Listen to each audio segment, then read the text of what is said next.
নমস্কার বন্ধুরা, daily life with Monica channel থেকে তোমাদের সবাইকে স্বাগত। আশা করি তোমরা সকলে খুব ভালো আছো। আমি ভালো বলতে কোমরে খুব ব্যথা, বেল্ট পরে রান্না বান্না কাজকর্ম করছি কোমরে বেল্ট পরে, কারণ ডাক্তার বেল্ট পরে বলেছে। তা আজকে গুরু পূর্ণিমায় গুরুদেবের কাছে সিন্নি দিলাম, তা পুজো হয়ে গেছে। এইবার রান্না করব ইলিশ মাছের। কালকে আমাদের ঝুনু ওদের ওখানকার কচুর শাক, অনেকটা কচুর শাক কেটে দিয়ে গেছে, কেটেই দিয়েছে। আমি বলেছি আমি কাটতে পারবো না, তুমি কেটে দিও। তা কেটেই নিয়ে এসছে। তা এই যে কচুর শাক, তোমার ইলিশ মাছের মাথা দিয়ে কচুর শাক করবো আর মুরগির মাংস করবো। তো চলো দেখতে থাকো, পাশে থাকো। তো দেখো এখানে তেল বসিয়ে দিয়েছি, একটু গোটা জিরে ফোড়ন দেবো আর একটু শুকনো লঙ্কা দিয়ে দিলাম।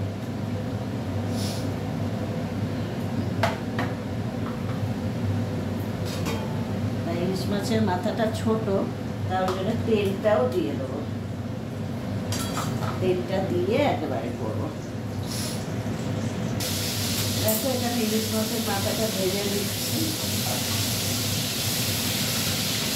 মাছের তেলটাও দিয়ে দিতে হবে। এই যে কচুর শাক সেদ্ধ করে রেখেছি,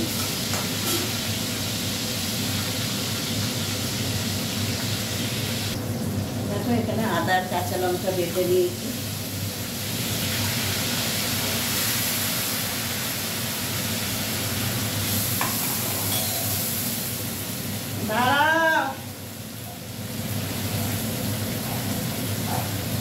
হলুদ আর জিরে গুঁড়ো দিয়ে দিলাম। আবার কে এসছে, গেট খুলে আসছে। দেখো কচুটা দিয়ে দিচ্ছি।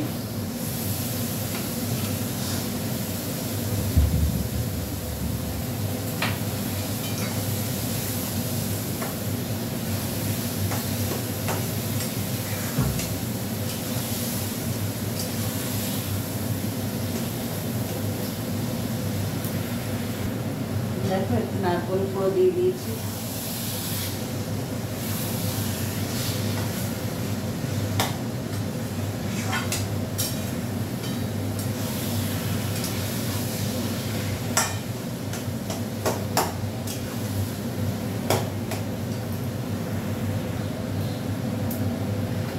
দেখো একটু চিনি দিয়ে দিচ্ছি।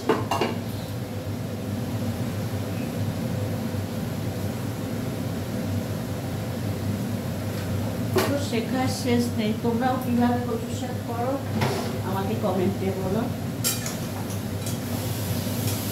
শেখার কোনো শেষ নেই। আমি এইভাবে করি, আর তোমরা কিভাবে করো সেটা আমাকে কমেন্ট করে বলো।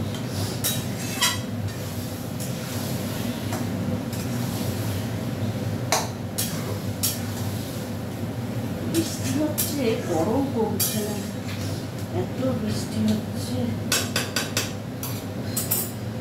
কমানো থাক। দেখো কচুর শাক হয়ে গেছে।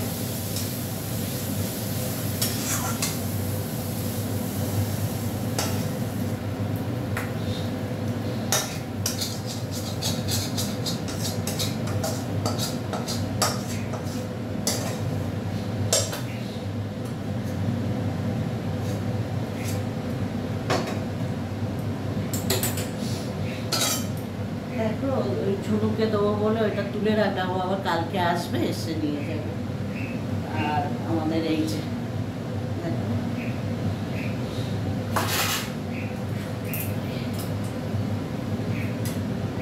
চলো মাংসটা বসাবো। রিম্পা কাটাকুটি করছে, ও আদা রসুন পেঁয়াজগুলো কেটে দিচ্ছে, কারণ আমি তো বুঝতে পারছি না এই কোমর নিয়ে। ভাত বসিয়ে দিয়েছি, মাংসটা করবো, হয়ে যাবে। চলো তোমরা যারা যারা এখনও সাবস্ক্রাইব করোনি প্লিজ আমার চ্যানেলটিকে সাবস্ক্রাইব করে দিও, আর লাইক করো, শেয়ার করো, কমেন্টস করো, আর খুব ভালো থেকো। চলো টাটা।